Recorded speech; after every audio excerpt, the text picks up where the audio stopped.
Hi friends, welcome to our channel DSC aspirants 123.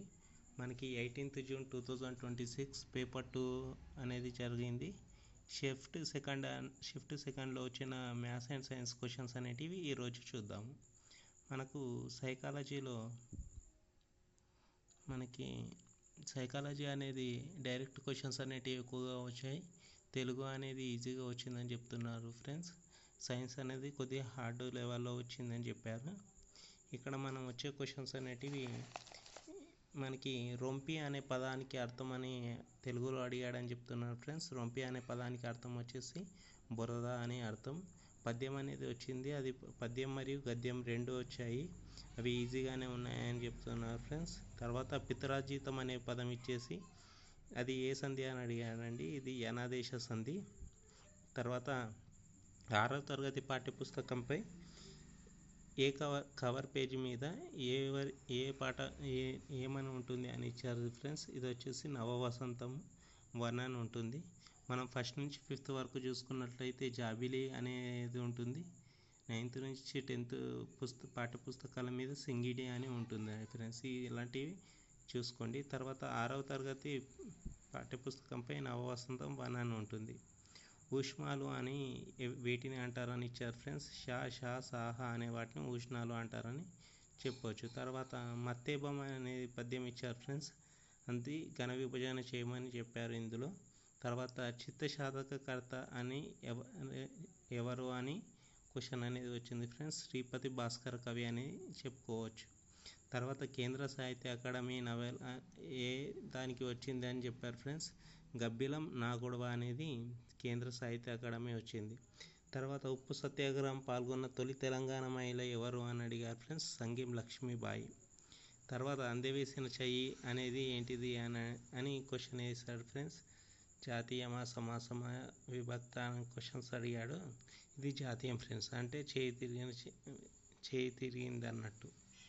తర్వాత అమంగళం అనేది ఏ సమాసం అని అడిగాడు ఫ్రెండ్స్. ఇది వచ్చేసి నాన్ తత్పురుష అని చెప్పొచ్చు, ఎందుకనంటే మంగళం కానిది అమంగళం అని క్వశ్చన్ వచ్చింది ఫ్రెండ్స్. తర్వాత సైకాలజీలో వచ్చేసి నిరంతర పునర్బలనం గురించి క్వశ్చన్ అనేది ఫ్రేమ్ చేశాడని చెప్పారు. తర్వాత పోక్సో యాక్ట్ నుంచి ఒక క్వశ్చన్ అనేది ఫ్రేమ్ చేశారని చెప్తున్నారు ఫ్రెండ్స్.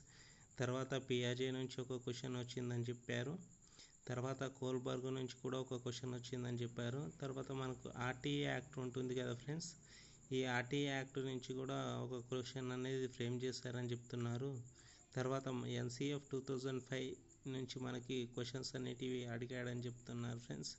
తర్వాత అభ్యాసన బదలాయింపు నుంచి మనకి ప్రతిసారి క్వశ్చన్స్ అనేటివి ఫ్రేమ్ అవుతున్నాయి ఫ్రెండ్స్. అభ్యాసన బదలాయింపు గురించి కొద్ది అప్లికేషన్ ఓరియంటెడ్లో బిట్స్ అనేటివి వస్తున్నాయి. తర్వాత రక్షణ తంత్రాల గురించి కూడా క్వశ్చన్స్ అనేటివి వస్తున్నాయి. తర్వాత మార్గదర్శకత్వం గురించి కూడా క్వశ్చన్స్ అనేటివి ఫ్రేమ్ అవుతున్నాయి ఫ్రెండ్స్. తర్వాత మనకి ఇంగ్లీష్లో ఆర్టికల్స్ అనేటివి 2 క్వశ్చన్స్ అనేటివి వచ్చాయని చెప్తున్నారు ఫ్రెండ్స్. తర్వాత సెంటెన్సెస్ ఆర్డర్లో పెట్టమని క్వశ్చన్స్ వస్తున్నాయి. తర్వాత 4 వర్డ్స్ ఇచ్చేసి గ్రామటికల్ ఎర్రర్స్ ఉన్న వాటిని చూడండి అని ఇచ్చారు. తర్వాత సినానిమ్స్ సేమ్ మీనింగ్ ఉండే వర్డ్స్ ఏంటి అనే క్వశ్చన్ వచ్చింది ఇంగ్లీష్లోనే. తర్వాత కరెక్ట్గా స్పెల్గా చేయబడ్డ వర్డ్ ఏది అని క్వశ్చన్ అడిగాడు ఫ్రెండ్స్. తర్వాత డైరెక్ట్ స్పీచ్ నుంచి ఇండైరెక్ట్ స్పీచ్కి క్వశ్చన్స్ని వాక్యాన్ని చేయండి అని క్వశ్చన్స్ అనేటివి అడిగాడు ఫ్రెండ్స్. తర్వాత అరేంజ్మెంట్ ఆఫ్ సెంటెన్సెస్ నుంచి కూడా ఒక క్వశ్చన్స్ అనేటివి వచ్చాయి ఫ్రెండ్స్. తర్వాత ఇఫ్ అనే క్లాజ్ని ఉపయోగించి మనకు క్వశ్చన్ అనేది ఫ్రేమ్ అయ్యాయి అని చెప్పారు. తర్వాత జనరల్ ఇంగ్లీష్ నుంచి మనకు క్వశ్చన్స్ అనేటివి ఫ్రేమ్ అయ్యాయి అని చెప్పారు ఫ్రెండ్స్.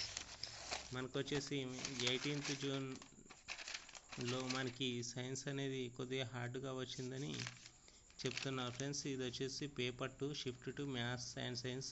యాక్చువల్గా మన ఛానల్లో వచ్చేసి ఈ క్వశ్చన్స్కి ఆన్సర్స్ అనేటివి మనం ప్రతి షిఫ్ట్లో అనేటి ప్లేలిస్ట్ అనేటి తయారు చేస్తున్నాం ఫ్రెండ్స్. సో ప్రతి ఒక్కరు ప్లేలిస్ట్ చూసేసి క్వశ్చన్స్ ఎలా వస్తున్నాయని దాని గురించి, ఎందుకనంటే క్వశ్చన్స్ అనేటివి రిపీట్ అయ్యే అవకాశం ఉంది. సో దానికి సంబంధించిన ఇన్ఫర్మేషన్ కూడా మీరు గ్యాదర్ చేసుకోవచ్చు మన ప్లేలిస్ట్లోకి వెళ్తే.